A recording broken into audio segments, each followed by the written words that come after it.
Assalamualaikum warahmatullahi wabarakatuh.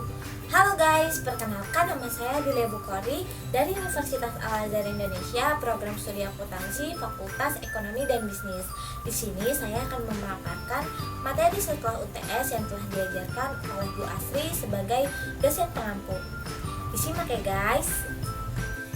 Baik, berikut adalah materi yang akan saya bahas, yaitu ada pasar modal syariah, sukuk, cash wakaf dan sukuk, akuntansi akad taat, dan akuntansi akad tabaru.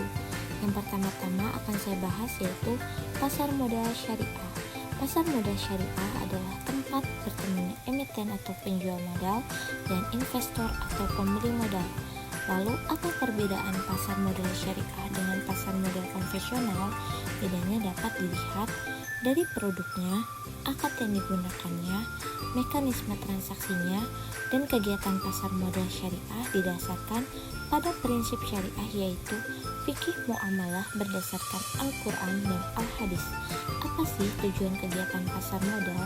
Tujuannya yaitu investasi jangka panjang, bukan spekulasi atau sementara, dan tidak mencari rizki pada hal yang haram, baik dari segi zatnya dan selain zatnya.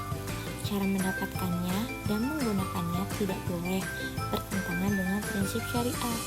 Dalam transaksi tidak boleh ada spekulasi dan manipulasi seperti gharar, rishwah atau korupsi, naisir, kezoliman, dan bai al-ma'dum.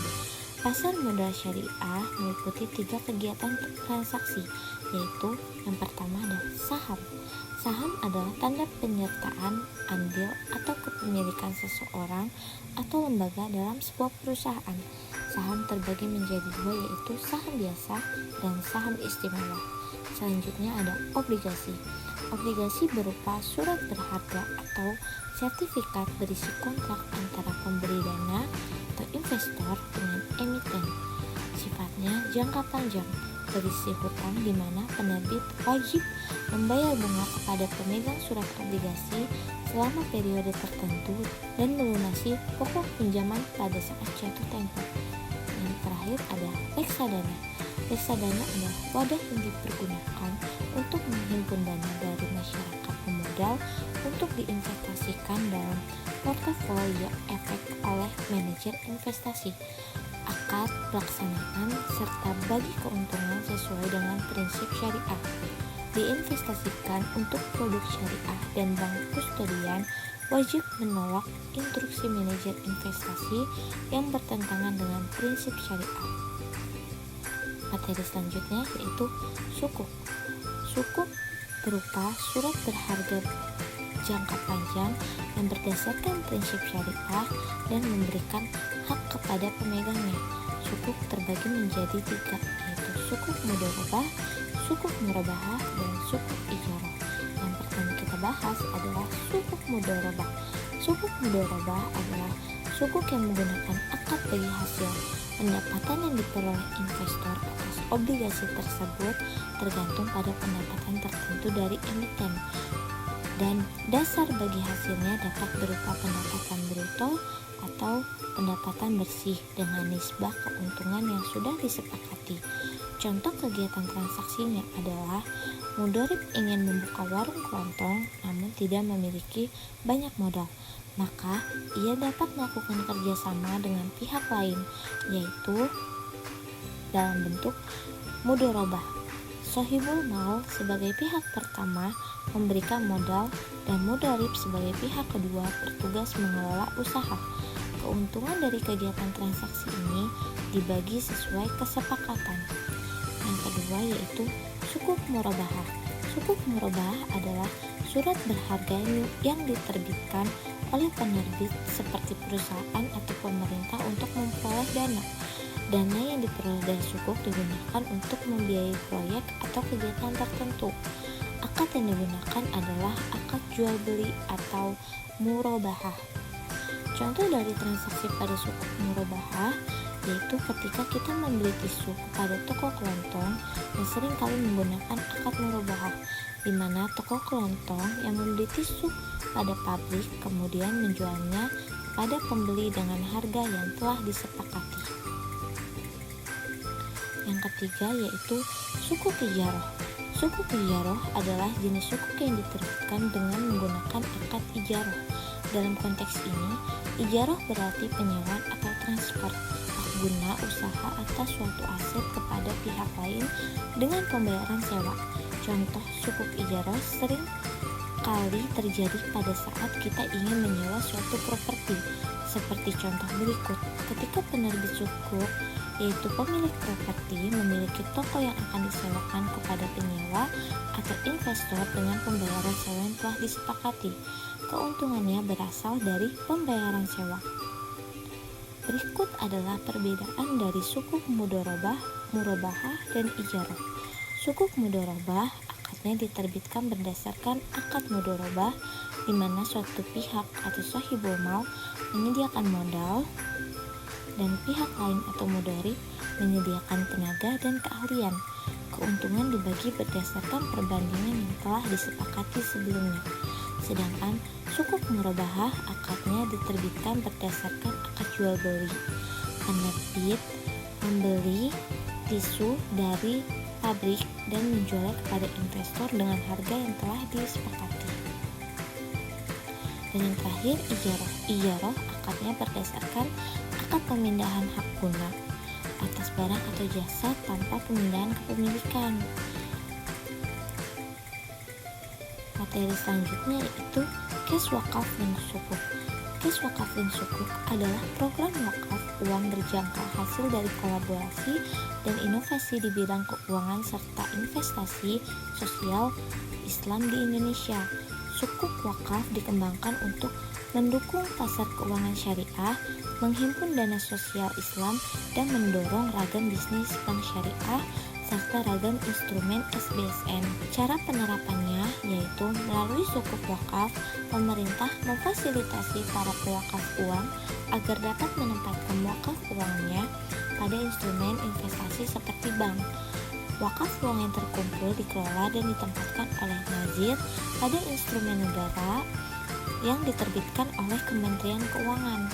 Kemudian, imbal hasil sukuk akan digunakan untuk kegiatan dan pembangunan proyek sosial produktif seperti rumah sakit dan sekolah yang menjadi aset wakaf.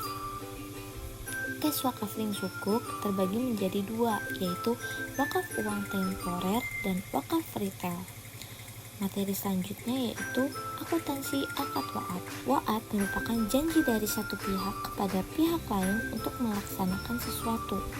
Dalam akuntansi wa'ad dapat dikatakan merupakan janji dari satu pihak kepada pihak lain untuk melaksanakan sesuatu di masa mendatang.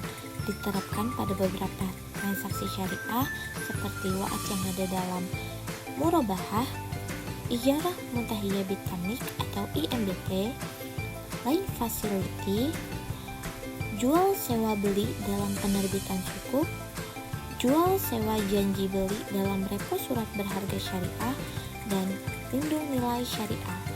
Landasan Islam tentang wa'ad yaitu terdapat pada surah Al-Isra ayat 34 yang berbunyi wa'aufu bil ahdi innal ahda kana mas'ula, yang berarti dan penuhilah janji karena sesungguhnya janji itu pasti diminta pertanggungjawabannya.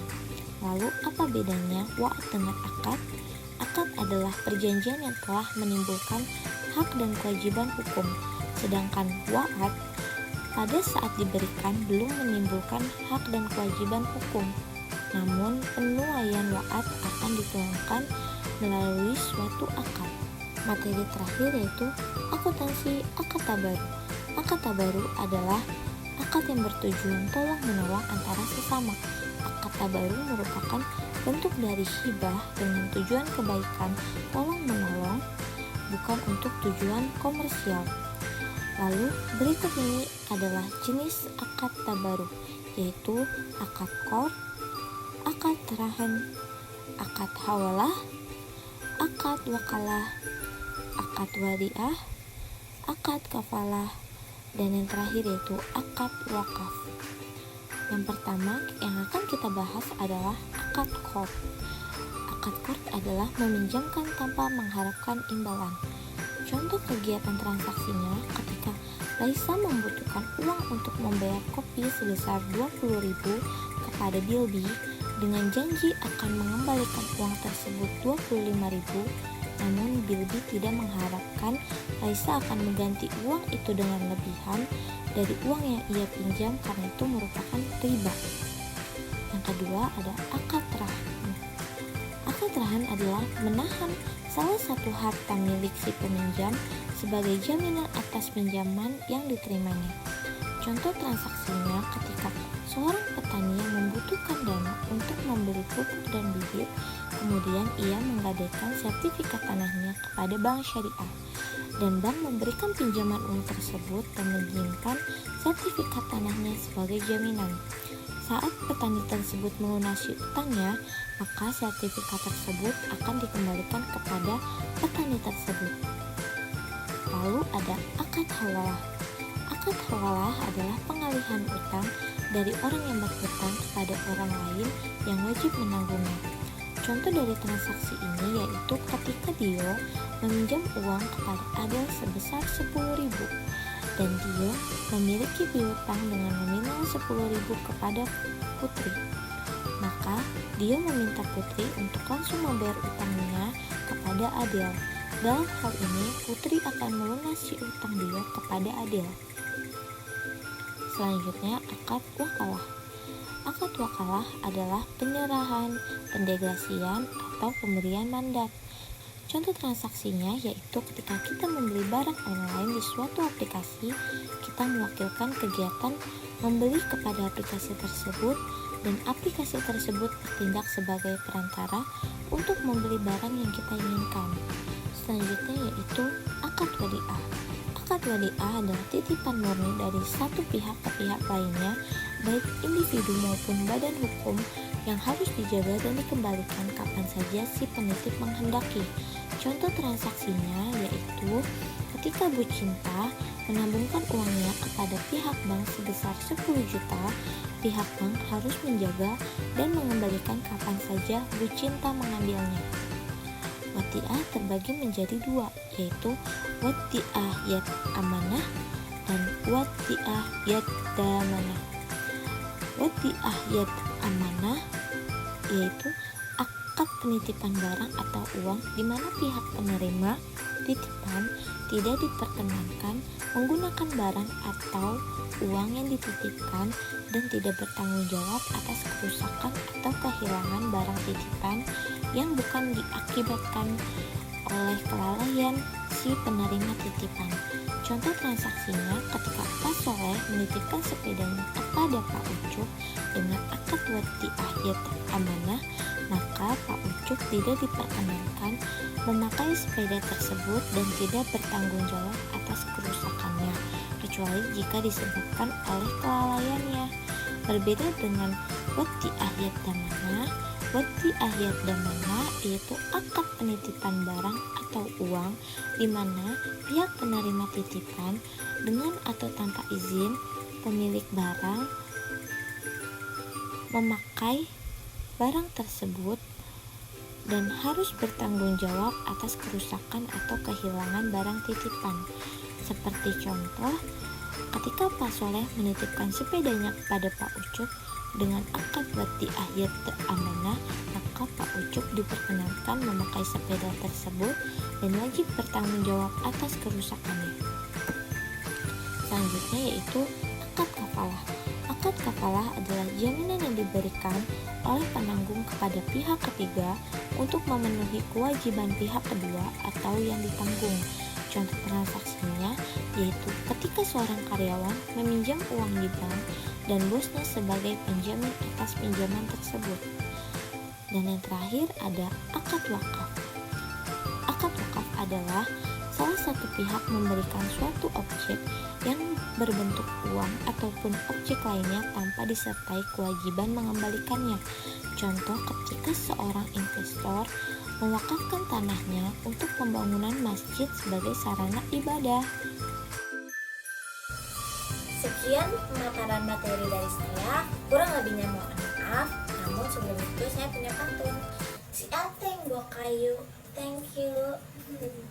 Wassalamualaikum warahmatullahi wabarakatuh. Jangan lupa di like, subscribe, and comment.